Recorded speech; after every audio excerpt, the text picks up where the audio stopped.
ya. Ini ya, perkenalkan, nama saya Halimatun Nafisyah dan bertemu lagi bersama kami di kelompok 2 ini akan menyelesaikan tugas produktif, yaitu menjelaskan tentang normalisasi database. Sebelum memasuki ke intinya, di sini saya terlebih dahulu akan menjelaskan pengertian dari normalisasi database dan tujuannya.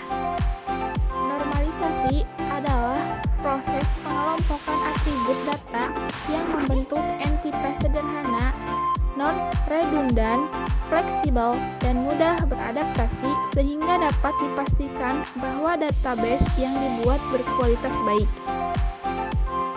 Dan tujuan normalisasi database yaitu untuk menghilangkan dan mengurangi redundansi data, dan tujuan yang kedua adalah memastikan dependensi data berada pada tabel yang tepat. Lalu kita masuk ke penjelasan berikutnya.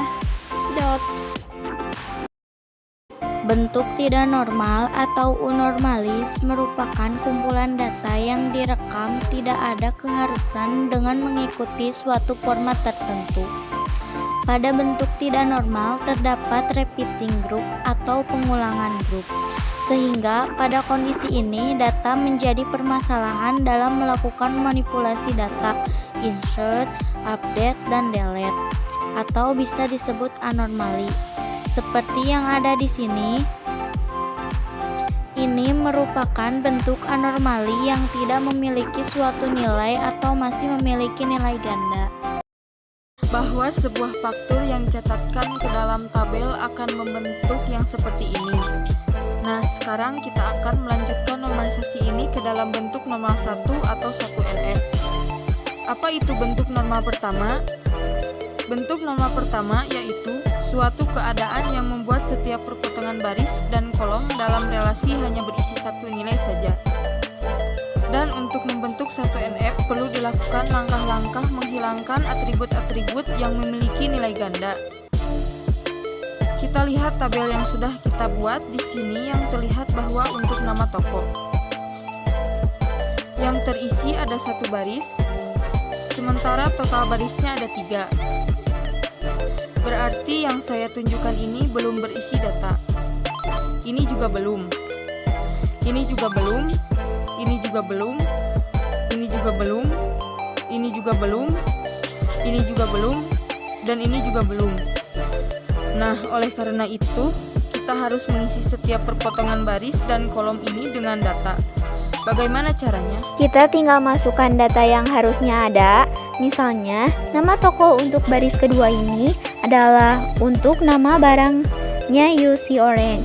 Dan bahwa kita tahu, jika nama toko untuk Garuda, UC Orange dan Vital Air Oil itu, nama tokonya sama.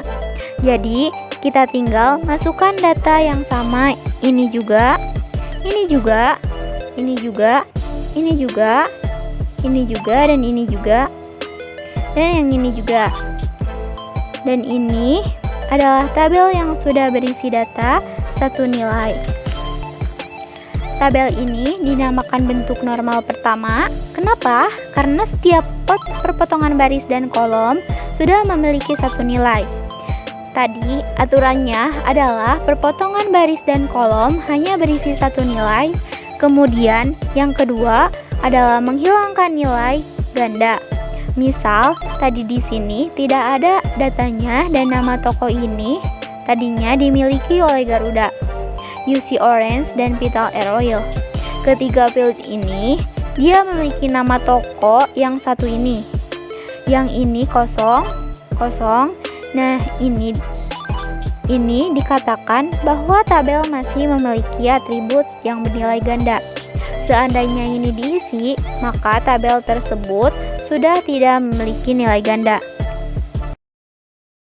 Dan selanjutnya normalisasi bentuk kedua mensyaratkan bahwa 1NF atau normal pertama harus sudah terpenuhi, dan setiap atribut yang bukan merupakan kunci harus tergantung sepenuhnya dengan atribut kuncinya. Syarat yang kedua yaitu dependensi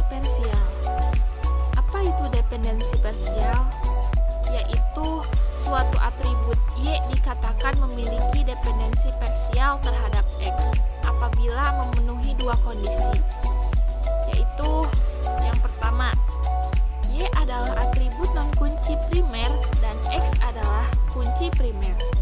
Kita lihat di sini, dari 11 file ini, mana yang merupakan kunci primer itu? Yang harus ditentukan dulu. Kunci primer itu adalah jika disebutkan data dalam kunci primer itu, maka hanya akan bertemu satu baris data.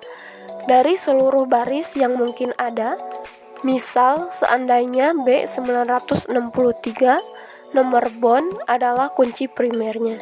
Maka jika disebut B963, maka hanya akan bertemu satu baris saja.